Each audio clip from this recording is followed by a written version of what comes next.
Hello and welcome to another short drawing lesson. This is the second in the series I'm doing, which will hopefully give you the most important skills you need to be able to draw things like vehicles or other things too. The idea is that they're exercises for you to practice, which will hopefully improve those areas and help you understand why you do things in certain ways. So this week it's all about wheels and ellipses, circular things.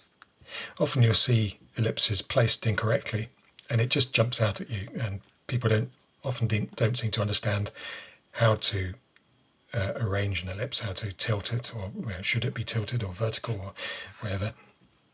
And that, it's not that complicated. So let's have a look at an ellipse. So I'll draw one up here. And an ellipse has two axes.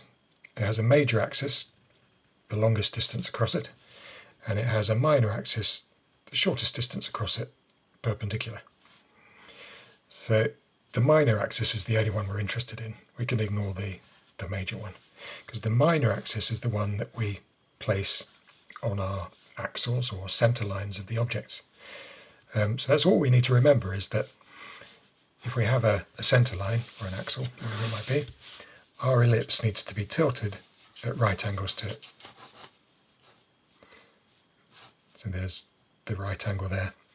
And the idea is that this side of the line should mirror nicely across the line and sit over the top there. So often you'll see them just drawn vertically, and that's not right. They should always be tilted. So whatever angle your center line is at, that's the angle that your ellipse should be tilted at. So hopefully these two sides should be identical. So that's your first exercise, is to draw a center line and draw an ellipse on it. Sometimes you'll get slightly off. You can try and correct it slightly, or just move on to the next one. As long as you understand what you're aiming for, that's the important thing. Once you've started to get better at those, you can trying different degrees of ellipses. So you could try some really thin ones and some much wider ones. They're a bit harder.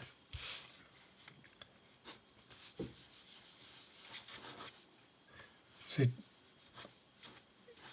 quite often I'll get them wrong, but usually when I'm doing this in a sketch situation, I'm working with a pencil or something, and I'm working lightly, so there's a lot of opportunities when I come to the shading and for me to correct it and make it look okay. As long as I know what I'm aiming for, that's the important thing.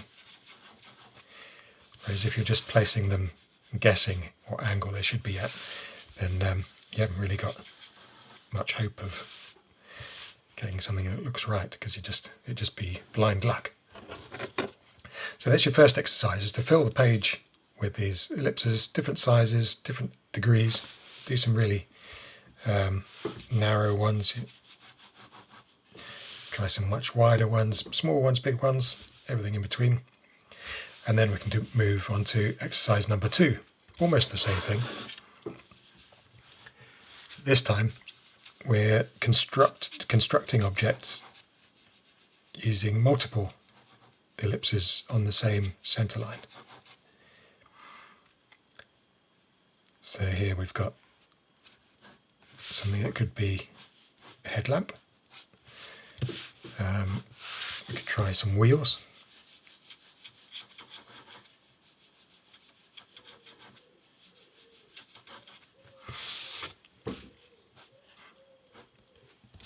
There's a sort of more modern wheel.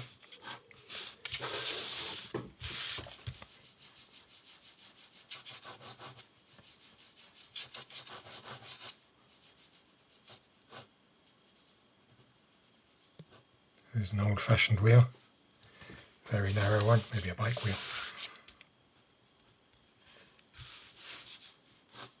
You could construct some things that are just objects. They don't have to be anything recognizable. They can just be, I don't know what they are, mechanical things. Could be a blob lamp.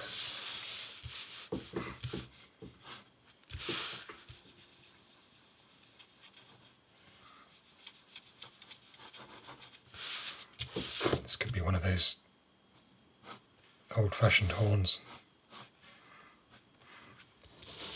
So that's your second exercise, is to fill the page with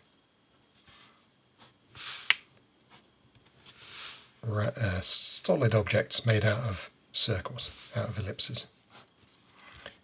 And they could just be cylinders and things. Add a bit of perspective to them to make them interesting.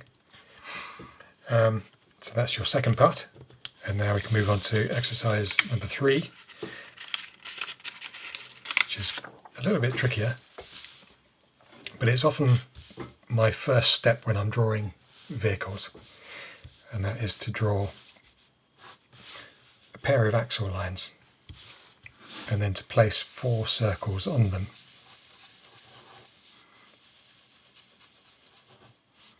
Representing the wheels. So you've got a lot to think about on this one. You've got to make the rear wheels smaller than the foreground wheels, because you've got these 2 lines are tapering as if they're going off to a vanishing point. So your circles will need to do that too.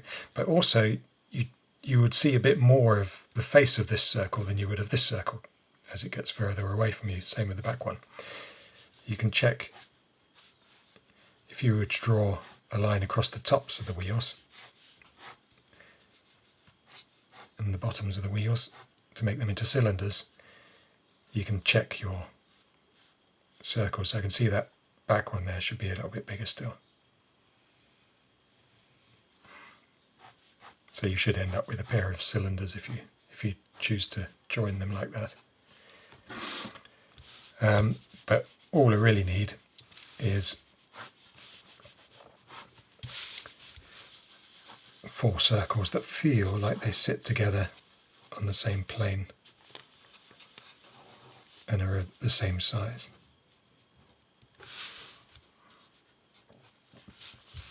You could do some heading towards you as if we're looking down. But always remember to tilt your ellipses at right angles to the axis. So here we are looking down on a car in a kind of fisheye as the chassis. If you were level with the axle, both axles, then you'd only see the single line.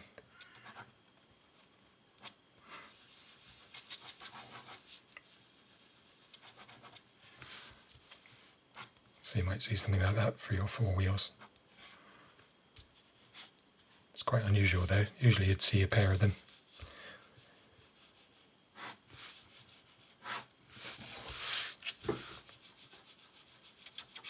So that's your next exercise, is to just fill the page with sets of 4 wheels. Get them as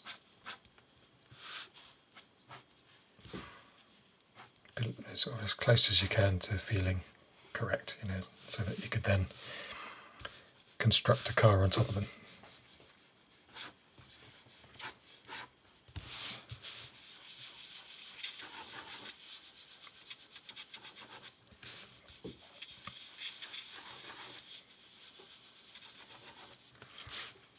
So the next step would then be to put your chassis on